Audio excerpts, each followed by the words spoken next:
নভেম্বরের প্রথম ৮ দিনেই ডেঙ্গুতে ২৯ জনের মৃত্যু, বাড়ছে আক্রান্তের সংখ্যা। যথাযথ ব্যবস্থা না নিলে পরিস্থিতি আরও অবনতির আশঙ্কা। গ্রামগুলোতে ডেঙ্গু একটা ভয়াবহ জনস্বাস্থ্য সমস্যা হিসেবে পরিগণিত হতে যাচ্ছে, এটা কেউ ঠেকাতে পারবে না। মশা নিয়ন্ত্রণ চাইতে আমরা দেখাতে বেশি পছন্দ করি। বিজ্ঞান ভিত্তিকভাবে সমন্বিত উপায়ে নিয়ন্ত্রণ করতে হবে। কিউলেক্স মশাটাকে বিজ্ঞান ভিত্তিকভাবে নিয়ন্ত্রণ করতে হবে। ফ্যাসিবাদী শক্তির গুপ্ত বাহিনী ঠেকাতে রাজপথে থাকবে বিএনপি, জানালেন তারেক রহমান।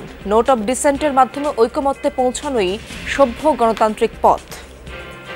বিএনপি এই সরকারের প্রতি কোন রকম চাপ প্রয়োগ করার পরিবর্তে বরং ভিন্ন মতের জায়গাগুলোতে নোট অফ ডিসেন্ট এটাকেই বিএনপি ডিসেন্ট ওয়ে বলে মনে করে। জুলাই সনদের আইনি ভিত্তি ইস্যুতে কোনো দল নয়, সরকার ডাকলে সাড়া দেবে বিএনপি। বিরোধ যাদের সাথে তাদের সাথেই বসতে চায় জামায়াত। সাতক্ষীরা ৩-এ বিএনপির মনোনয়ন ঘিরে দ্বন্দ্ব, কাজী আলাউদ্দিনকে প্রার্থী করায় ক্ষুব্ধ ডাক্তার শহীদুলের সমর্থকরা। জনগণ তার প্রিয় হইয়া তার জন্য আজকে রাজপথে আইছি। নমিনেশন নেওয়ার জন্য আমরা এই রাজপথে নেমেছি। যতদিন পর্যন্ত না দেবে ততদিন আমরা এই রাজপথেই থাকবো। শহীদুল ভাই যদি আমাদের এখানে আসে তাহলে আমরা ইনশাআল্লাহ দেশনায়ক তারেক রহমানকে এই আসনটা উপহার দিতে পারবো।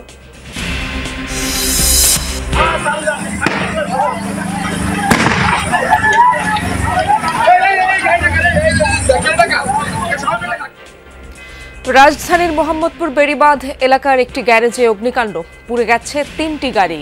মোটরসাইকেল এসে আগুন দেয় ৩ ব্যক্তি। ক্রিকেটার জাহানারার করা যৌন হয়রানির অভিযোগ খতিয়ে দেখতে ৩ সদস্যের তদন্ত কমিটি গঠন।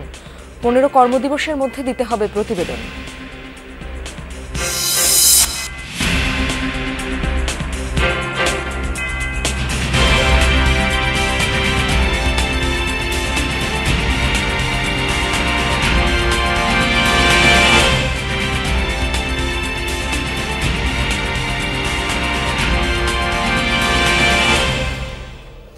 আমন্ত্রণ যমুনা নিউজে, আপনাদের সঙ্গে আছি আমি ইশরাত জাহান।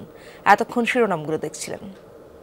নভেম্বরের প্রথম ৮ দিনে ডেঙ্গুতে প্রাণ গেল ২৯ জনের, বাড়ছে আক্রান্তের সংখ্যাও। এবার বৃষ্টি হয়েছে লম্বা সময় ধরে, যাতে বদলে গেছে ডেঙ্গুর মৌসুম। সেই হিসেবে মশক নিধনে তেমন কোনো ব্যবস্থাই চোখে পড়ছে না। শুধু শহর নয়, ডেঙ্গু ছড়িয়ে গেছে প্রত্যন্ত গ্রামেও। সামনে পরিস্থিতি আরও ভয়াবহ হতে পারে আশঙ্কা জনস্বাস্থ্য বিশেষজ্ঞদের। বরগুনার খাদ্য নদের তীর ঘেঁষে গড়ে ওঠা এই জনবসতি, গ্রামের নাম লাকুরতলা। এই গ্রামেও হানা দিয়েছে শহুরে রোগ ডেঙ্গু। গত ৮ মাসে বরগুনায় ৯,০০০ মানুষের ডেঙ্গু শনাক্ত হয়েছে, প্রাণ হারিয়েছেন ৬৫ জন। এত রোগী এবং মৃত্যু অন্য কোনো জেলায় নেই। আগামী ৩০-৪০ বছর আমাদের গ্রামগুলোতে ডেঙ্গু একটা ভয়াবহ জনস্বাস্থ্য সমস্যা হিসেবে পরিগণিত হতে যাচ্ছে, এটা কেউ ঠেকাতে পারবে না। এই গ্রাম বা মফস্বল শহরগুলোতে স্থানীয় সরকারের যে প্রতিষ্ঠান, পৌরসভা বা ইউনিয়ন পরিষদ, এরা এগুলো কিছু করতে পারবে না। এবছর সারা দেশে ডেঙ্গু শনাক্ত হয়েছে ৭৭,০০০-এর বেশি মানুষের। এর মধ্যে রাজধানীতে ২২,০০০, বাকি ৬৫% রোগী রাজধানীর বাইরের। অথচ জেলা ও উপজেলা পর্যায়ে নেই মশা মারার কোনো উদ্যোগ। সিটি কর্পোরেশনগুলোতেও নেই তেমন কোনো গুরুত্ব। মশা নিয়ন্ত্রণ চাইতে আমরা দেখাতে বেশি পছন্দ করি। আসলে দেখানো কিন্তু আমাদের কাজ না, আমাদের কাজ হতে হবে যে বাংলাদেশে এডিস মশা নিয়ন্ত্রণ ব্যবস্থাটাকে বিজ্ঞান ভিত্তিকভাবে সমন্বিত উপায়ে নিয়ন্ত্রণ করতে হবে। কিউলেক্স মশাটাকে বিজ্ঞান ভিত্তিকভাবে নিয়ন্ত্রণ করতে হবে। এই দুটি স্পিসিস কিন্তু আলাদা, সম্পূর্ণই তার জীবন, তার আচরণ, তার প্রজনন স্থান, বাসস্থান সম্পূর্ণই আলাদা। দুটো মশাকে নিয়ন্ত্রণ যদি আমি একটা উপায় করতে চাই তাহলে সম্ভব না, যেই ভুলটি সিটি কর্পোরেশনগুলো করছে। চলতি মাসে সারা দেশেই ডেঙ্গু পরিস্থিতির অবনতি হয়েছে, বাড়ছে আক্রান্ত ও মৃত্যুর সংখ্যা। অথচ আগে থেকেই এ ব্যাপারে সতর্ক করেছেন কীটতত্ত্ববিদেরা। নেওয়া হয়নি সে অনুযায়ী ব্যবস্থা। পরিস্থিতির অবনতি হলেই কেবল নেওয়া হয় কিছু স্বল্প মেয়াদী কর্মসূচি। সারা দেশে আক্রান্ত বাড়লেও কাগজে কলমে মৃত্যু বেশি ঢাকা দক্ষিণে। এটা তথ্যজনিত ভুল বলছে দক্ষিণ সিটি কর্পোরেশন। সারা দেশ থেকে ঢাকায় রেফার হয়ে আসা রোগীদের বড় অংশ দক্ষিণ সিটিতে দেখানো হয় বলে দাবি তাদের। আমাদের এখানে একটু জনবলের আছে, আমাদের 18টি ওয়ার্ড নতুন, সেই প্রেক্ষিতে আমাদের নিয়ম হলো আসলে প্রতি 3 দিন এভরি 3 ডেজ কিন্তু আসলে যাবে, কিন্তু সেখানে কিন্তু আমরা সেভাবে পারছি না। আমাদের কোনো কোনো ক্ষেত্রে 1 সপ্তাহ লেগে যায়, আবার কোনো ক্ষেত্রে আরেকটু বেশি লেগে যায়। স্পেশাল অভিযান চালাতাম এবং এইটাকে আবার নতুন চিন্তা করছি, আবার জনগণকে নিয়ে এবং ওই এলাকার যারা সুশীল সমাজ আছে। কীটতত্ত্ববিদেরা বলছেন এবছর শীতের আগে কমবে না ডেঙ্গুর প্রকোপ। হাসান মিসবাহ, যমুনা নিউজ, ঢাকা। সিরাজগঞ্জে উদ্বেগজনক হারে বৃদ্ধি পাচ্ছে স্তন ক্যান্সার রোগী। সম্প্রতি এক ক্যাম্পেইনে মিলেছে উদ্বেগজনক এই তথ্য। বিশেষজ্ঞরা বলছেন সচেতনতার অভাবে নারীদের বেঁচে থাকার হার কমেছে, যার প্রধান কারণ বিলম্বিত রোগ নির্ণয়, সময় মতো চিকিৎসা না নেওয়া। ক্যান্সার প্রতিরোধে সামাজিক সচেতনতার বিকল্প নেই বলে মনে করেন তারা। মরণব্যাধি ক্যান্সার, বিজ্ঞানে যা নিরাময়ের সহজ উপায় এখনও উদ্ভাবন হয়নি। সার্জারি আর থেরাপির যন্ত্রণা কাটিয়ে কিছুটা স্বাভাবিক জীবনে ফিরে আসেন কিছু রোগী, তবে তা নির্ভর করে ক্যান্সারের ধরন আর কোন পর্যায়ে আছে তার উপর। দেশে প্রতি বছর প্রায় 13,000 নারী আক্রান্ত হন স্তন ক্যান্সারে। স্বাস্থ্য বিভাগের জরিপে প্রতি 100 নারীর মধ্যে 15 জনের স্তনে লাম্প পাওয়া যাচ্ছে। সচেতনতার অভাবে তা রূপ নিচ্ছে ক্যান্সারে। আক্রান্তদের অর্ধেকই চলে যান না ফেরার দেশে। প্রায় 70% নারী এমন পর্যায়ে চিকিৎসকের শরণাপন্ন হন যেখান থেকে সুস্থ হওয়া দুষ্কর। সম্পূর্ণ সুস্থ হয়ে ওঠেন হাতে গোনা কয়েকজন। সিরাজগঞ্জে উদ্বেগজনক হারে বাড়ছে স্তন ক্যান্সার রোগী। জেলার হাসপাতালগুলোতে পরীক্ষা করাতে আসা নারীদের বেশিরভাগই 3য় ও 4র্থ ধাপে ভুগছেন। চিকিৎসকরা বলছেন আক্রান্ত নারীরা আগে থেকেই বিভিন্ন উপসর্গ দেখতে পান, তবে লজ্জা, ভয় আর সচেতনতার অভাবে প্রাথমিক পর্যায়ে চিকিৎসকের দ্বারস্থ হন না তারা। জনসচেতনতা তৈরির মাধ্যমে আমরা আসলে স্তন ক্যান্সারটা প্রতিরোধ করতে পারি। তারা এই ব্যাপারে সচেতন না যে কি কি কাজ করলে ব্রেস্ট ক্যান্সার হতে পারে, আবার এই ব্যাপারেও সচেতন না যে আমার এই সিমটমের কারণে এটা আমার ব্রেস্ট ক্যান্সার হতে পারে, আমার ডাক্তারকে দেখানো উচিত। আবার অনেক সময় ডায়াগনোসিসের পরেও সচেতন না যে এটার যে আর্লি একটা ট্রিটমেন্ট দরকার। এই রোগীগুলো যদি ফার্স্ট স্টেজ আসতো তাহলে এদের মৃত্যু হার 1% হতো, তার মানে বিদেশের সমান হতো। প্রত্যেক নারী অনন্য, প্রত্যেক যাত্রা গুরুত্বপূর্ণ, এই স্লোগানে দেশের বিভিন্ন এলাকায় স্তন ক্যান্সার সচেতনতামূলক ক্যাম্পেইন চলছে। Bangladesh school of oncoplastic surgery BSOSBDর উদ্যোগে সেবা দিচ্ছেন একদল চিকিৎসক। উদ্দেশ্য ভয় ও লজ্জা কাটিয়ে সচেতন হয়ে উঠবে নারীরা। সম্প্রতি সিরাজগঞ্জের ক্যাম্পেইনে 134 জন নারীকে পরীক্ষার পর 20 জনের স্তনে লাম্প পাওয়া গেছে, যা উদ্বেগজনক বলছেন চিকিৎসকরা। আগে জরার মুখের ক্যান্সার ছিল, ভ্যাকসিনেশন প্রোগ্রামের কারণে সেটা কমে আসছে, কিন্তু স্তন ক্যান্সারের ঝুঁকি এবং এই ক্যান্সারে যে মৃত্যুর সম্ভাবনা এটা অনেক বেশি। প্রতি 4 মিনিটে একজন মহিলা স্তন ক্যান্সারে আক্রান্ত হচ্ছে। এটা খুবই অ্যালার্মিং একটা বিষয়। এবং আপনি আরও জানেন যে সারা বিশ্বে, বাংলাদেশ সহ সারা বিশ্বে 8 থেকে 10 জন মহিলার মধ্যে একজনের ব্রেস্ট ক্যান্সারে আক্রান্ত হওয়ার সম্ভাবনা লাইফ টাইম। সরকার একার পক্ষে তো সম্ভব না, সরকার, গভর্নমেন্ট, প্রাইভেট সব মিলে জিনিসটা যদি এটাকে আরও যদি পপুলার করা যায় তখন মানুষজন আরও জানবে। স্তনে থাকা লাম্প বা মাংসপিণ্ড ক্যান্সারের পর্যায়ে পৌঁছানোর আগেই দেখা দেয় নানা উপসর্গ। তাই এ নিয়ে নারীদের সচেতনতা বৃদ্ধিতে সরকারিভাবে উদ্যোগ নেওয়ার আহ্বান জানান সংশ্লিষ্টরা। সাবরিনা লিজা, যমুনা নিউজ। বিএনপি বর্তমান অন্তর্বর্তী সরকারের ওপর কোনো ধরনের চাপ প্রয়োগ করার পরিবর্তে ভিন্ন মতের জায়গাগুলোতে নোট অব ডিসেন্ট দিয়েছে। এটিকে ডিসেন্ট ওয়ে মনে করে বিএনপি, এমন মন্তব্য করেছেন দলটির ভারপ্রাপ্ত চেয়ারম্যান তারেক রহমান। রাজধানীতে এক আয়োজনে বিএনপি মহাসচিব মির্জা ফখরুল ইসলাম আলমগীর বলেন, পুরনো অতীত ভুলে অসাম্প্রদায়িক ও প্রগতিশীল বাংলাদেশ গড়তে চায় বিএনপি। মাতোয়া বহুজন সমাজ ঐক্যজোটের আয়োজনে হিন্দু প্রতিনিধি সম্মেলন। রাজধানীর কৃষিবিদ অডিটোরিয়ামে আয়োজিত এই সম্মেলনে অংশ নেন সনাতন ধর্মাবলম্বীদের প্রতিষ্ঠান ও সংগঠনের বিশেষ প্রতিনিধি, সমাজ ও সংস্কৃতি অঙ্গনের নেতৃবৃন্দ, বিভিন্ন হিন্দু ধর্মীয় সংগঠন। সম্মেলনের প্রধান অতিথি বিএনপির ভারপ্রাপ্ত চেয়ারম্যান তারেক রহমান বলেন, কেবল আইনের শাসনই সকল নাগরিকের নিরাপত্তা নিশ্চিত করতে পারে। জানান, দলীয় স্বার্থে নয়, নোট অফ ডিসেন্টের মাধ্যমে ঐক্যমতে পৌঁছানোই সভ্য গণতান্ত্রিক পথ বলেও মনে করে বিএনপি। প্রতিটি নাগরিকের নিরাপত্তা, দল, মত, ধর্ম, বর্ণ, রাজনৈতিক পরিচয় শেষে একমাত্র আইনের শাসন, ন্যায় বিচারী দেশের প্রত্যেকটা নাগরিকের নিরাপত্তা নিশ্চিত করতে পারে। অবশ্যই কারো দলীয় স্বার্থ বাস্তবায়ন করা এই সরকারের কাজ নয়, এবং এ কারণেই বিএনপি এই সরকারের প্রতি কোন রকম চাপ প্রয়োগ করার পরিবর্তে বরং ভিন্ন মতের জায়গাগুলোতে নোট অফ ডিসেন্ট, এটাকেই বিএনপি ডিসেন্ট ওয়ে বলে মনে করে। 5 আগস্টের পর যেসব ফ্যাসিবাদী শক্তির উত্থান হয়েছে তাদের গুপ্ত বাহিনী রুখতে বিএনপি রাজপথে সক্রিয় থাকবে বলেও জানান তারেক রহমান। পতিত পরাজিত ফ্যাসিবাদী অপশক্তিও বর্তমানে একইভাবে গুপ্ত কৌশল অবলম্বন করে দেশকে গণতন্ত্রের উত্তরণের পথকে বাধাগ্রস্ত করে তুলছে কিনা সে ব্যাপারে সজাগ দৃষ্টি রাখার জন্য আমি অন্তর্বর্তীকালীন সরকার এবং ফ্যাসিবাদ বিরোধী গণতান্ত্রিক শক্তিগুলোর প্রতি বিশেষভাবে আহ্বান জানাতে চাই।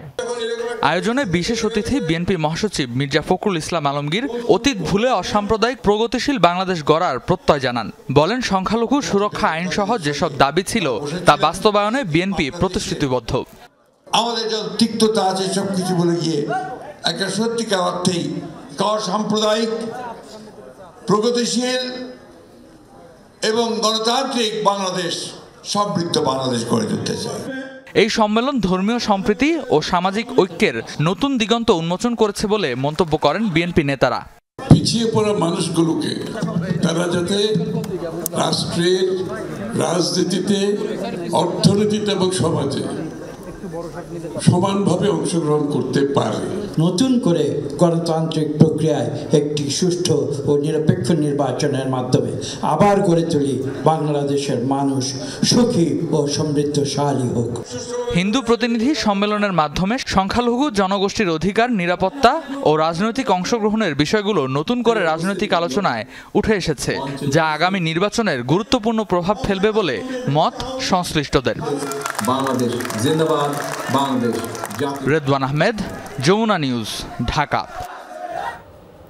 জামায়াতের ডাকে সাড়া দিয়ে জুলাই সনদের বাস্তবায়ন প্রক্রিয়া নিয়ে আলোচনায় বসতে রাজি নয় বিএনপি। যমুনা নিউজকে দলটির স্থায়ী কমিটির সদস্য সালাউদ্দিন আহমদ জানিয়েছেন, জুলাই সনদের আলোচনায় মধ্যস্থতা করতে পারে কেবল সরকার, কোনো দল নয়। ভোটের দিন গণভোট হলেও রাখতে হবে স্বাক্ষরিত জুলাই সনদে থাকা নোট অব ডিসেন্ট। এদিকে জামায়াত নেতা হামিদুর রহমান নাজাদ বলেছেন, আলোচনার সমাধান না হলে রাজপথে কর্মসূচির পরিধি বাড়াবেন তারা। আরিফিন শাকিলের প্রতিবেদনে বিস্তারিত।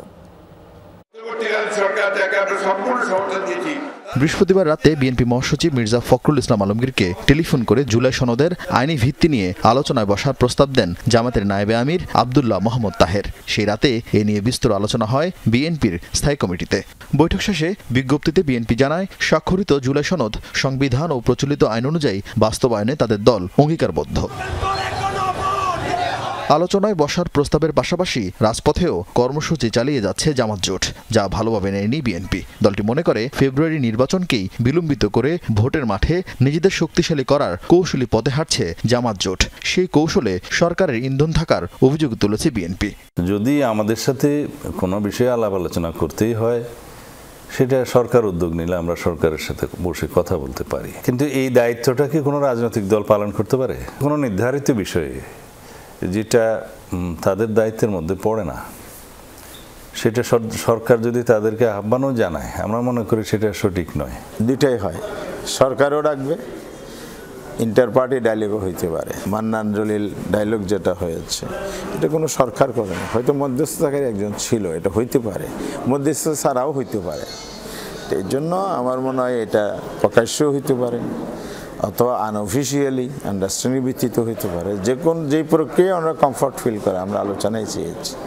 তবে ঢাকার সমাবেশের আগে সমাধানের আশা জামায়াতের, যদিও বিকল্প কৌশল হিসেবে পরবর্তীতে রাজপথকেই বেশি গুরুত্ব দেওয়ার সিদ্ধান্ত দলটির। 11 তারিখে আরও 3 দিন সময় আছে, এর মধ্যে সরকার যদি সমাধান করে ওয়েল অ্যান্ড গুড, সমাধান হয়ে গেলে তার এগুলো থাকছে না, সংকট কেটে যাবে।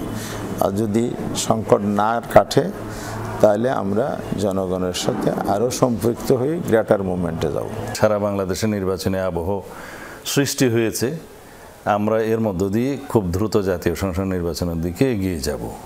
আমরা এমন কোনো উস্কানিতে পা দেব না যাতে ভবিষ্যতের এই জাতীয় সংসদ নির্বাচন অনুষ্ঠানটা একটা অনিশ্চিত অবস্থার মধ্যে পড়তে পারে। আগে বা ভোটের দিন গণভোট হলেই কি জুলাই সনদের আইনি ভিত্তি মিলবে? আসলে এই গণভোটের প্রয়োজন ছিল না, কারণ গণভোট ওই সমস্ত বিষয়ে বাধ্যতামূলক যে সমস্ত বিষয়গুলো জাতীয় সংসদে পাশের পরেও প্রেসিডেন্টের স্বাক্ষরের আগে জনগণের কাছে যেতে হয় গণভোটের জন্য। সেই বিধানগুলো সংবিধানের 142 ধারায় বলা আছে। সেই গণভোটটা জরুরি। এটা নৈতিক ভিত্তি রচনা হবে, আইনি ভিত্তি নয়। এটা সঠিক না। অর্ডার জারি হলে এটা আইন, অর্ডার জারি হলে আইন, গণভোট এটাকে শক্তিশালী করবে। পরবর্তীতে ইলেকশন হবে, নির্বাচন হওয়ার পরে পার্লামেন্টে এটা অ্যাকসেপ্ট করে নেবে। আর যদি অ্যাকসেপ্ট করতে দেরি করে তাহলে এটা স্বয়ংক্রিয়ভাবে যেটা বলা হচ্ছে 270 দিনে কার্যকর হবে। তো চমৎকার একটা প্রপোজাল দেওয়া হয়েছে এখানে। মতবিরোধ থাকলেও দুই মেরুতে থাকা দুই দলের শীর্ষ নেতাই নিশ্চিত করেছেন মাঠের রাজনীতি যেমনই হোক ফেব্রুয়ারিতে নির্বাচন করা ছাড়া কোনো বিকল্প নেই। দলের স্বার্থে, জাতির স্বার্থে ঐক্যবদ্ধ হবে। আরিফিন শাকিল, যমুনা নিউজ, ঢাকা। বিএনপির দলীয় প্রার্থী ঘোষণার পরই উত্তাল সাতক্ষীরা 3 আসনের কালীগঞ্জ ও আশাশুনি উপজেলা। বিএনপির কেন্দ্রীয় নির্বাহী কমিটির সদস্য সাবেক এমপি কাজী আলাউদ্দিনকে প্রার্থী করায় ক্ষুব্ধ দলটির অপর নির্বাহী কমিটির সদস্য ডক্টর শহীদুল আলমের কর্মী সমর্থকরা। প্রার্থী ঘোষণার পর একদিকে চলছে ধানের শীষের প্রচারণা, অপরদিকে প্রার্থী পাল্টাতে লাগাতার আন্দোলন চালিয়ে যাচ্ছে অপরপক্ষ। প্রশ্ন উঠেছে, এই সমস্যার সমাধান কোথায়?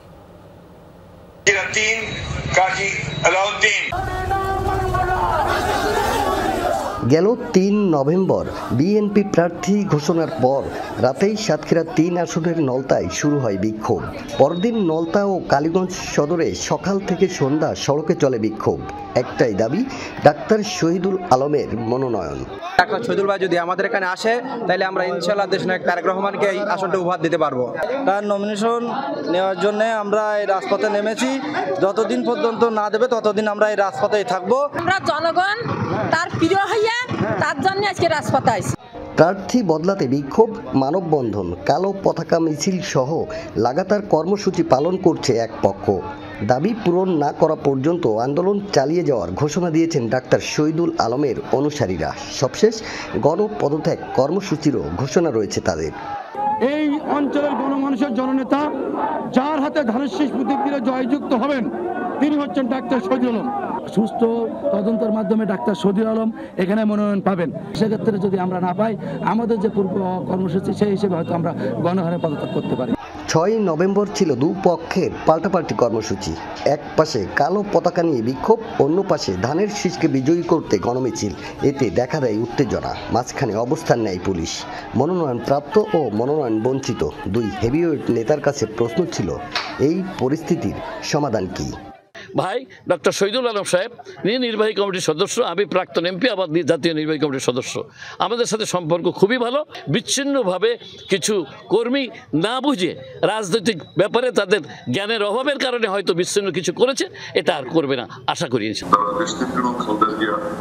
এবং আগামী দিনের রাষ্ট্রনায়ক জনাব তারেক রহমানের কাছে আবেদন করতে করেছে তারা তাদের প্রার্থী বিষয়ে। কিন্তু কোনো মানুষের দাবি দেওয়া অবশ্যই নেতৃত্ব মূল্যায়ন করবে।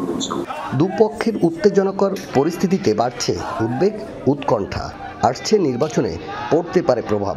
সংঘাত, সংঘর্ষেরও আশঙ্কা করছেন তারা। নমিশন না দেন তাহলে লোক মারামারি করে দেশ উচ্ছন্ন হয়ে যাবে স্যার। মিটিং মিছিল করতেছে, এই মিটিং মিছিল তো চলমান থাকে, তাহলে আমরা দলীয়ভাবে আমরাও পিছিয়ে পড়বো। দেখা যাচ্ছে আমাদের বিপক্ষ যে দল আছে তারাও কিন্তু সুযোগ নেওয়ার একটা চেষ্টা করবে। বৃহৎ এই রাজনৈতিক দলটিতে মত পার্থক্য থাকাটা স্বাভাবিক। তবে মত পার্থক্য যদি সংঘাত, সংঘর্ষে রূপ নেয়, তবে সেটি দলটির জন্য শুভ হবে না বলছেন বিশিষ্টজনরা। সেক্ষেত্রে পরিস্থিতি নিয়ন্ত্রণে ব্যবস্থা নিতে হবে দলের হাইকমান্ডকে। আকরামুল ইসলাম, যমুনা নিউজ, সাতক্ষীরা। রাজধানীর মোহাম্মদপুর বেড়ি বাঁধে ইউল্যাব ইউনিভার্সিটির পাশের একটি গ্যারেজে অগ্নিকাণ্ডের ঘটনা ঘটেছে। এই ঘটনায় গ্যারেজে থাকা একটি পিকআপ, একটি অ্যাম্বুলেন্স ও একটি প্রাইভেট কার পুড়ে গেছে। শনিবার দিবাগত রাত 12টার পর এই ঘটনা ঘটে। খবর পেয়ে ফায়ার সার্ভিসের একটি ইউনিট ঘটনাস্থলে পৌঁছে আগুন নিয়ন্ত্রণে আনে। গ্যারেজ মালিক ও পুড়ে যাওয়া গাড়ির মালিকদের অভিযোগ, একটি মোটরসাইকেলে 3 ব্যক্তি এসে আগুন ধরিয়ে পালিয়ে যায়। পরে ওই গাড়িতে থাকা গ্যাস সিলিন্ডার বিস্ফোরিত হয়ে পাশে থাকা 2টি গাড়িতে আগুন ছড়িয়ে পড়ে।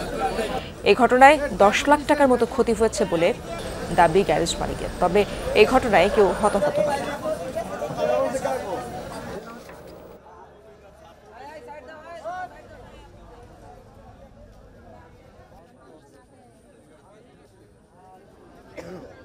ওনারা পিকআপ থেকে ওই মোটরসাইকেল বাইকের থেকে নামছে, নামে 2 জন আগুন ধরাইছে আর একজন বাইকেই ছিল। আমার এখানে মেরামতের জন্য 2টা গাড়ি, একটা হইলো ইদারিং 2-1 দিন ধরে আসছে এইটা, আর একটা গাড়ি অনেক দিন ধরে পড়ে আছে। এই 2টা গাড়ি ক্ষতি হয়েছে। 8 মিনিটের মাথায় এখানে পৌঁছার পরে দেখি যে 3টা গাড়িতে আগুন জ্বলতেছে। একই সাথে 2টা হলে অ্যাম্বুলেন্স ছিল পুরাতন মেরামতযোগ্য, আর একটা হলে পিকআপ গাড়িতে। আমরা তাৎক্ষণিক অগ্নি নির্বাপন চেষ্টা করি এবং আগুন নিভে ফেলি।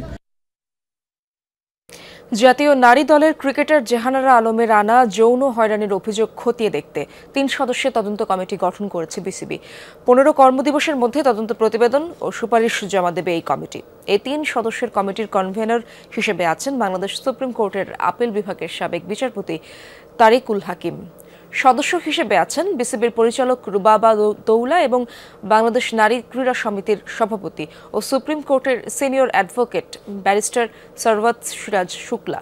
সম্প্রতি জাতীয় নারী ক্রিকেট দলের সাবেক নির্বাচক এবং টিম ম্যানেজার মঞ্জুরুল ইসলাম মঞ্জু ও প্রয়াত সাবেক ইনচার্জ তৌহিদ মাহমুদের বিরুদ্ধে যৌন হয়রানির অভিযোগ তুলেছেন জাহানারা। তার দাবি ছিল বিসিবির কাছে এই বিষয়ে অভিযোগ জানিয়েও কোনো প্রতিকার পাননি তিনি। সেই ইস্যুতে পরবর্তীতে মুখ খুলেছে আরও বেশ কয়েকজন ক্রিকেটার। এছাড়া গ্রুপিংয়ের অভিযোগ উঠেছে বর্তমানে জাতীয় দলে খেলা বেশ কয়েকজন গুরুত্বপূর্ণ ক্রিকেটারের বিরুদ্ধেও। সবকিছু তদন্তে এই কমিটি গঠন করে বিসিবি। শেরপুরের নালিতাবাড়ি সীমান্ত এলাকা থেকে 1000 টাকার 21টি জাল নোট সহ একজনকে আটক করেছে পুলিশ। গতরাতে সীমান্তের আমবাগান এলাকা থেকে আটক করা হয় ওই ব্যক্তিকে। পুলিশ জানায়, গোপন সংবাদের ভিত্তিতে অভিযান পরিচালনা করে মেহেদি হাসানকে আটক করা হয়। তবে এ সময় তার সাথে থাকা 2 সহযোগী পালিয়ে যায়। পরে মেহেদির দেহ তল্লাশি করে 1000 টাকা মূল্যের 21টি জাল নোট জব্দ করা হয়। নোটগুলো এতটাই নিখুঁত, খালি চোখে নকল হিসেবে শনাক্ত করা কঠিন। জিজ্ঞাসাবাদ শেষে মেহেদিকে আদালতে পাঠানো হবে বলেও জানিয়েছে পুলিশ।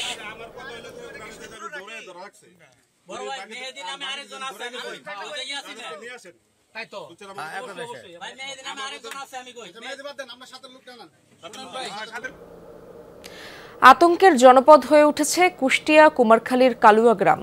50 বছরেও পাল্টায়নি হানাহানির চিত্র। গেল 1 মাসে একাধিক হামলার প্রেক্ষিতে শুক্রবারও সুলতানপুর ও রাধানগর গ্রামের 13টি বাড়িঘরে হামলা ও ভাঙচুর চালায় জেলেপাড়ার প্রতিপক্ষরা। এতে পুরুষশূন্য হয়ে পড়েছে গ্রাম দুটি। পুলিশ জানিয়েছে, পাল্টাপাল্টি মামলায় অভিযুক্তদের ধরতে অভিযান চলছে। নভেম্বরের 1 তারিখ সকাল 9:30 সিসিটিভি ফুটেজে দেখা যায় ঢাল সড়কি নিয়ে কালোয়া জেলেপাড়া এলাকায় হামলা করে 15 থেকে 20 জনের একটি দল। এলাকাবাসী জানায়, বাজারে অফিস দখল নেয়াকে কেন্দ্র করে স্থানীয় প্রভাবশালী রাশিদুল ইসলাম রাসু সমর্থিত লোকজন হামলা চালায় বকুল সমর্থিত লোকজনের বাড়িতে। এরই জেরে শুক্রবার সন্ধ্যায় আবারও সুলতানপুর গ্রামের রাসু সমর্থিত ব্যবসায়ীর বাড়িতে হামলা চালিয়ে ভাঙচুর ও লুটপাটের অভিযোগ ওঠে বকুল সমর্থিত লোকজনদের বিরুদ্ধে। এরা সব জিনিসপত্র নিয়ে অস্ত্র নিয়ে গুলি করে লাগে, গুলি ফুটানি লোকজন, পাড়ার লোকজন, ভ্যান ম্যান রডে যা ছিল সব চলে গেল। তারপরে আমার বাড়ি ঘর ভাঙি সব বের। আমার বাসার স্বর্ণ 5 ভরি স্বর্ণ ছিল আমার। তারপর ডয়ারের মধ্যে 15 লাখ টাকা ছিল, ওই টাকাগুলো নিয়ে চলে গেছে। শুক্রবার সন্ধ্যায় রাধানগর গ্রামের 12টি বাড়িঘরে হামলার অভিযোগ ওঠে বকুল সমর্থিত লোকজনদের বিরুদ্ধে। এই সময় এদিকে হই হই করলে আমি বাড়া আলাম, বাড়া এসে দাঁড়াইছে, দেখতেছে লোকজন, দিয়ে আমার বউ মাক করছে লোক আছে, আর এর মধ্যে সবাই পাইছে ওই বাড়ি ভাঙচুর, ও বাড়ি ভাঙচুর, আমার বাড়ি ভাঙচুর। ওরা হঠাৎ সন্ধ্যার সময় এসে হামলা করেছে। আমরা মহিলারা যে জামা পাই রান্না বাড়া করতেছিলাম, গালাগালি করতে করতে আসে, বন্দুক টন্দুক নিয়ে আমরা তখন তো রান্না বান্না করতেছিলাম। রাতের আধারে হামলা ও বিবাদমান পরিস্থিতির নিষ্পত্তি চায় নিরীহ গ্রামবাসী।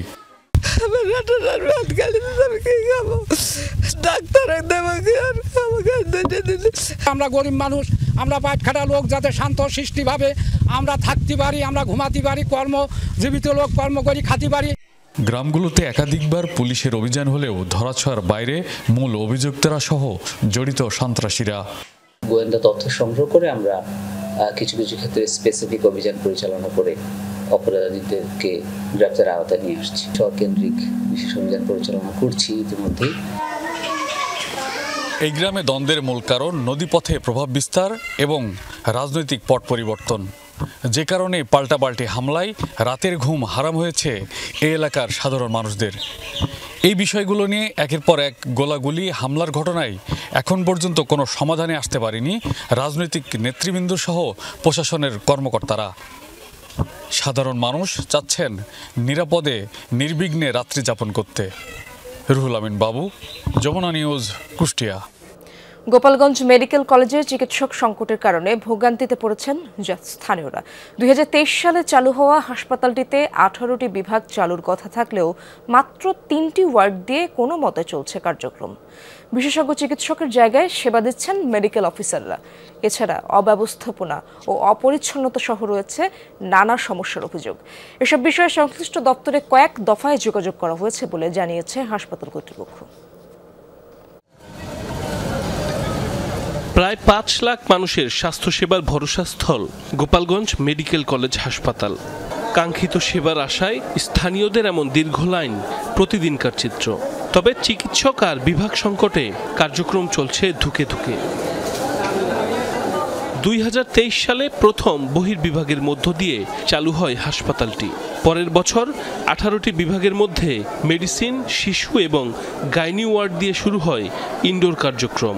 তবে সেখানে বিশেষজ্ঞ চিকিৎসক নেই একজনও। রোগীদের সেবা দেয়া হচ্ছে মেডিকেল অফিসারদের দিয়ে। বিশেষজ্ঞ চিকিৎসকের 81টি পদ থাকলেও খালি রয়েছে 41টি। এতে কাঙ্ক্ষিত সেবা পাচ্ছেন না স্থানীয়রা। ভুক্তভোগী যারা আছে তারা সবাই চাচ্ছে যে আমাদের এই যে বাদবাকি যে 18টি ইউনিট আছে সম্পূর্ণ বিভাগটা চালু হয়ে যাক। জনবল এবং সেবা যদি ভালো হয় কি হয়, আমাদের ডুবে যাওয়া লাগে না এবং আমরা কষ্ট থেকে মুক্তি পাই। অভিযোগ রয়েছে ইমার্জেন্সি মেডিকেল অফিসার না থাকায় জরুরি পরিস্থিতিতে রোগীদের রেফার করা হয় ঢাকা, খুলনা কিংবা বরিশালে। এছাড়া পানির সমস্যা, পোকামাকড়ের ছোটাছুটি সহ নোংরা পরিবেশের অভিযোগ রোগীদের। গন্ধের জ্বালায় কি যায় না, গন্ধের জ্বালায় ভাত খাওয়া যায় না, পোকা সবসময় বাঁচিছে। পোকা কি কানে ঢোকে না খাবারের মধ্যে ঢোকে, এটা তো নিশ্চয়তা নাই। অনেক পেশেন্টের আছে জ্বর, তার ফ্যান লাগে না, কিন্তু যাদের ফ্যান লাগে তারা কি করবে? মেজর কোনো প্রবলেম হলে আমাদেরকে যেতে হয় শহরে, খুলনা অথবা ঢাকা অথবা কোনো প্রাইভেট সেকশনে। চিকিৎসক সংকটের কথা স্বীকার করে হাসপাতাল কর্তৃপক্ষ জানায়, এরই মধ্যে কয়েক ধাপে যোগাযোগ করা হয়েছে সংশ্লিষ্ট দফতরে। দ্রুতই নতুন একটি বিভাগ চালু করার কথাও জানানো হয়। চিকিৎসক সংকট কিন্তু আসে। আসলে চিকিৎসক সংকট হচ্ছে যে এই হাসপাতালে 81টি পোস্টের মধ্যে আমাদের 40 জন চিকিৎসক আছে, পাশাপাশি যে আমাদের মিড লেভেলের যে চিকিৎসক সেটি কিন্তু অভাব আছে। সংকট কাটিয়ে নিজ জেলায় পরিপূর্ণ চিকিৎসা সেবা নিশ্চিতের দাবি স্থানীয়দের। সাইফ আহমেদ, যমুনা নিউজ। প্রতি বছরই বিভিন্ন ফসলের পাশাপাশি কলার আবাদ হয়ে থাকে মেহেরপুরে, কিন্তু বৈরী আবহাওয়া আর সুষম মাত্রায় সার প্রয়োগ না করায় এবছর ক্ষতির মুখে পড়েছেন চাষিরা। জমিতেই নষ্ট হচ্ছে কলা, কেটে ফেলে দিচ্ছেন চাষিরা। কৃষি সম্প্রসারণ অধিদপ্তর বলছে, লোকসানের হাত থেকে বাঁচতে চাষিদের পরামর্শ দেওয়া হচ্ছে। মেহেরপুরে মাঠের পর মাঠ কলার আবাদ। কোনো জমিতে কলা পুষ্ট হওয়ার আগেই পেকে যাচ্ছে, আবার কোনো জমিতে কলা পরিপক্ক হয়ে নষ্ট হয়ে যাচ্ছে। লোকসানের আশঙ্কায় পড়েছেন ব্যবসায়ীরা। এই অবস্থায় গাছ থেকে কলা কেটে ফেলে দিচ্ছেন অনেক চাষি। কলা মনে করেন যে মাঠে ভরপুর রেডি হয়ে গেছে, কিন্তু পার্টিরা কাটছে না কলা। এই কারণে আমরা ঝুড়ি ফেলে দিচ্ছি। এখন আমি এখানে কলা আমি তো এখন বিক্রি করতে পারছি না। পাকা কলা কে কিনবে? বেড়েছে কীটনাশক এবং সারের দাম। বিঘা প্রতি চাষে খরচ হচ্ছে 50 থেকে 60 হাজার টাকা। চাষিরা বলছেন, অন্যান্য বছরে কলা চাষে লাভবান হলেও এই বছর বৈরী আবহাওয়ায় তা নষ্ট হয়েছে। গত বছর মোকামে প্রতি কাঁদি বিক্রি হয়েছে 500 থেকে 550 টাকায়, এখন সেই কলা বিক্রি হচ্ছে 150 থেকে 200 টাকায়। কখনো কখনো 70 থেকে 80 টাকায়ও নেমে আসছে দাম। সারের দাম, ডিজেলের দাম, এগুলোর দাম বেশি। অতিরিক্ত দামের কারণে আজ মাঠে এই অবস্থা। এই বেচা কেনা হয়েছি, দেখা যাচ্ছে 2-1 কাটা আসছি, এই যে দেখা যাচ্ছে 50,000 60,000 টাকা বেচা কেনা হয়েছি।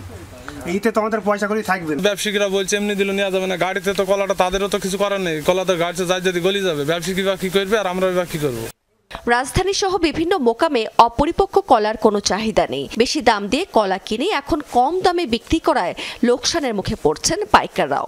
ঢাকা তেজগা কলা দিচ্ছি, সাবার দিচ্ছি আপনার 700 টাকা 800 টাকা পাতি, 3 বন 1 পাতি। ব্যবসায় লস, না হলে 50 থেকে 70 লাখ টাকা লস হবে আমার। অসময়ে কলা পেকে যাওয়ার এই বিষয়টি বিশেষজ্ঞদের সাথে পরামর্শ করছে কৃষি বিভাগ। কৃষকদেরকে বলবো তারা যেন পরিমিত মাত্রায় সার প্রয়োগ করে, বিশেষ করে পটাশ সার প্রয়োগ করলে কলার স্বাদ, গুণ এবং এর রক্ষণাবেক্ষণ ক্ষমতা বৃদ্ধি পায়। আমরা কৃষি বিভাগ এই লক্ষ্যে কৃষকদেরকে সুষম সার প্রয়োগের জন্য পরামর্শ প্রদান করে আসছি। চলতি বছর জেলায় 3000 হেক্টর জমিতে কলার আবাদ হয়েছে। রাবেয়া স্মৃতি, যমুনা নিউজ। যুদ্ধবিরতির শর্ত ভেঙে লেবাননে আবারও দফায় দফায় বিমান হামলা চালিয়েছে ইসরায়েল। বোমার আঘাতে প্রাণ হারিয়েছে কমপক্ষে 3 জন। দক্ষিণ পূর্ব লেবাননের 2টি শহর আইন আতা ও সেবা আক্রান্ত হয়েছে বলে নিশ্চিত করেছে লেবাননের জাতীয় সংবাদ সংস্থা। একটি গাড়ির ওপর পড়া বোমার আঘাতে প্রাণ যায় ভেতরে থাকা 2 ভাইয়ের। এর আগে অপর এক হামলায় বারাচিত এলাকায় প্রাণ হারিয়েছে 1 জন। গুরুতর আহত হয় অন্তত 4 জন। লেবাননের স্বাস্থ্য মন্ত্রণালয় জানিয়েছে শনিবার 2 দফা ড্রোন হামলার শিকার হয়েছে দক্ষিণের বিনত জাবেইল শহর। গুরুতর আহত হয়েছে কমপক্ষে 7 জন। ইসরায়েলের দাবি লেবাননের সশস্ত্র গোষ্ঠী হিজবুল্লাহর ঘাঁটি লক্ষ্য করে চালানো হয়েছে এসব হামলা। আলোচনায় পাকিস্তানের সংবিধানের 27তম সংশোধনী। নতুন এই সংশোধনী অনুমোদন পেলে তৈরি হবে প্রতিরক্ষা বাহিনীর প্রধানের পদ। আজীবন সাংবিধানিক সুরক্ষা দেওয়া হবে শীর্ষ সামরিক কর্মকর্তাদের। পাশাপাশি দায়িত্বে থাকাকালীন যে কোনো ফৌজদারি মামলা থেকে দায় মুক্তি পাবেন প্রধানমন্ত্রী। এছাড়াও একাধিক সংস্কারের প্রস্তাব করা হয়েছে বিচার বিভাগে। শনিবার পার্লামেন্টের উচ্চকক্ষে উপস্থাপন করা হয় সংবিধান সংস্কারের খসড়া প্রস্তাব।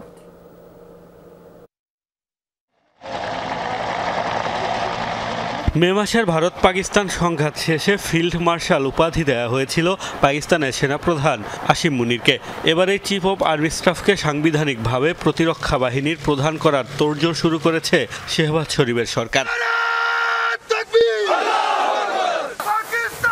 এরই মধ্যে দেশটির কেন্দ্রীয় মন্ত্রিসভায় অনুমোদনের পর পার্লামেন্টের উচ্চকক্ষ সিনেটে সংবিধানের 27তম সংশোধনী বিলের খসড়া প্রস্তাব করা হয়েছে, যাতে সংবিধানের 243তম অনুচ্ছেদের বেশ কিছু পরিবর্তনের প্রস্তাব দেওয়া হয়েছে। এই সংশোধনী অনুমোদিত হলে বাতিল হবে সামরিক বাহিনীর জয়েন্ট চিফ অব স্টাফ কমিটির চেয়ারম্যানের পদ। এছাড়াও শীর্ষ কর্মকর্তাদের আজীবন সাংবিধানিক সুরক্ষা দেওয়ার প্রস্তাবও করা হয়েছে। খসড়ায় আরও বলা হয়েছে দেশের পারমাণবিক ও কৌশলগত সম্পদের তত্ত্বাবধান পদ ন্যাশনাল স্ট্র্যাটেজিক কমান্ডের কমান্ডারকে সেনা প্রধানের সুপারিশে প্রধানমন্ত্রী নিযুক্ত করবেন এবং তাকে অবশ্যই সেনাবাহিনীর সদস্য হতে হবে। বিচার বিভাগেও বেশ কয়েকটি পরিবর্তনের প্রস্তাব রাখা হয়েছে। 27তম সংশোধনী অনুমোদিত হলে গঠন করা হবে কেন্দ্রীয় সাংবিধানিক আদালত। সুপ্রিম কোর্টের ক্ষমতা কমিয়ে তা হস্তান্তর করা হবে এই সাংবিধানিক আদালতে। রয়েছে উচ্চ আদালতের বিচারপতি নিয়োগ প্রক্রিয়ায় সংশোধনের প্রস্তাবনাও। বিশেষ সুবিধা পাবেন দেশটির প্রধানমন্ত্রীও। দায়িত্বরত অবস্থায় প্রধানমন্ত্রীর বিরুদ্ধে কোনো ফৌজদারি মামলা করা যাবে না, বাতিল হবে আগের মামলাও। এতদিন যে সুবিধা পেতেন প্রেসিডেন্ট। 27তম সংশোধনী পাশ হতে পাকিস্তানের পার্লামেন্টের উভয় কক্ষে 2/3 সংখ্যাগরিষ্ঠতা প্রয়োজন। মোস্তফা মাহমুদ, যমুনা নিউজ। শক্তিশালী টর্নেডোর তাণ্ডবে বিপর্যস্ত ব্রাজিলের দক্ষিণাঞ্চল। প্রাণ গেছে অন্তত 6 জনের, আহত 750-র বেশি। শুক্রবার পারানা প্রদেশে ধ্বংসযজ্ঞ চালায় এটি। এ সময় বাতাসের গতিবেগ ছিল ঘন্টায় কমপক্ষে 250 কিলোমিটার। সবচেয়ে ক্ষতিগ্রস্ত রিও বনিতো দো আকু। বিধ্বস্ত শহরটির 90% বাড়িঘর। বাস্তুচ্যুত হাজারো মানুষ আশ্রয় নিয়েছে কাছাকাছি শরণার্থী শিবিরে। ভয়াবহ দুর্যোগে আহত বহু মানুষ। উদ্ধার কাজে যোগ দিয়েছে ফায়ার সার্ভিস সহ বিভিন্ন বিভাগের কর্মীরা। মোতায়েন করা হয়েছে বিশেষ প্রশিক্ষণপ্রাপ্ত কুকুর। উদ্ধার কাজের পাশাপাশি ক্ষতিগ্রস্ত এলাকাগুলোয় জরুরি ত্রাণ সরবরাহ চলছে। ভয়াবহ এই দুর্যোগে নিহতদের শ্রদ্ধা জানাতে 3 দিনের রাষ্ট্রীয় শোক ঘোষণা করেছে ব্রাজিল সরকার। বিয়েতে উৎসাহ নেই মানুষের, তাই জন্মহারও নিম্নমুখী। জনগণকে বিয়েমুখী করতে নানা পদক্ষেপ নিচ্ছে চীন সরকার। দেয়া হচ্ছে লোভনীয় অনেক অফারও। এতদিন নিজ জন্মস্থানে বিয়ের বাধ্যবাধকতা থাকলেও এখন চীনের যে কোনো স্থানেই বিবাহ নিবন্ধন করতে পারবেন দেশটির নাগরিকরা। এছাড়া নাইট ক্লাবে দম্পতিদের ফ্রি এন্ট্রি সহ দেয়া হচ্ছে বিভিন্ন সুযোগ সুবিধা। একসময় বিশ্বের সবচেয়ে জনবহুল রাষ্ট্রের জনসংখ্যায় এখন নিম্নমুখী। জনসংখ্যা নিয়ন্ত্রণে এক সন্তান নীতি চালু করা দেশটিতে এখন বিয়ে আর সন্তান জন্মদানেই আগ্রহ নেই সংখ্যাগরিষ্ঠ মানুষের। 2024 সালে দেশটিতে বিয়ের সংখ্যা কমেছিল 20.5%। পরিস্থিতি এমন দাঁড়িয়েছে, বিয়ে বিমুখ জনগোষ্ঠীকে উৎসাহিত করতে নানা সুবিধা দিচ্ছে চীনা সরকার। পিছিয়ে নেই বেসরকারি প্রতিষ্ঠানগুলোও।